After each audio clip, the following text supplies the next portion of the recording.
বাংলাদেশের LDC graduation আরও ৩ বছরের জন্য পেছানোরও দাবি করেছে বাংলাদেশ চেম্বার অব ইন্ডাস্ট্রিজ।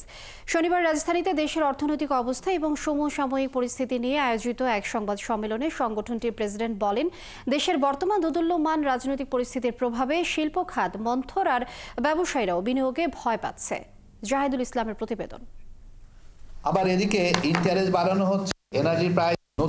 সংবাদ সম্মেলনে বিসিআই সভাপতি ব্যবসার বিভিন্ন খাতের বর্তমান চিত্র তুলে ধরেন। লোকাল ম্যানুফ্যাকচারাররাও খুব চ্যালেঞ্জের মধ্যে আছে। তিনি বলেন, চলমান উচ্চ মূল্যস্ফীতি এবং জ্বালানি সংকটের মাঝেই গ্যাস ও বিদ্যুতের দাম বৃদ্ধির প্রস্তাব করা হয়েছে।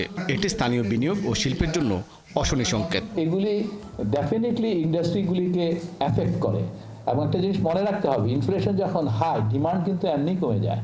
আর ডিমান্ড যখন কমে, ডিমান্ডের সাথে সাথে যদি অন্যগুলি সাপ্লাই অফ গ্যাস যদি না থাকে, ওই ইন্টারেস্ট যদি বাড়ে, তাহলে ইন্ডাস্ট্রিগুলির জন্য তো it will be very tough. BCI সভাপতি বলেন, বর্তমানে আইনশৃঙ্খলা পরিস্থিতির উন্নয়নই বড় চ্যালেঞ্জ, আর এটি করতে হলে অর্থনীতিতে স্বস্তি ও স্থিতিশীলতা আনতে হবে।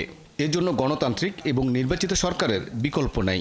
আইন শৃঙ্খলা পরিস্থিতি কিন্তু এখনো কেউ স্বস্তির জায়গায় কেউ ফিল করছে না। পুলিশ কিন্তু এখনো ওইভাবে ফাংশন করছে না এবং এটা সবার আগেই কিন্তু দরকার।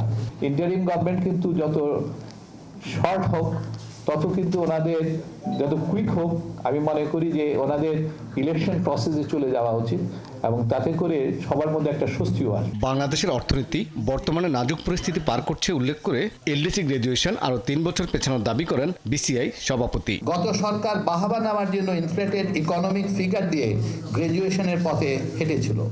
আমরা মনে করি যদি গ্র্যাজুয়েশন পেছানো না যায়, তবে বাংলাদেশের অর্থনীতিতে বিরাট ধস নামবে।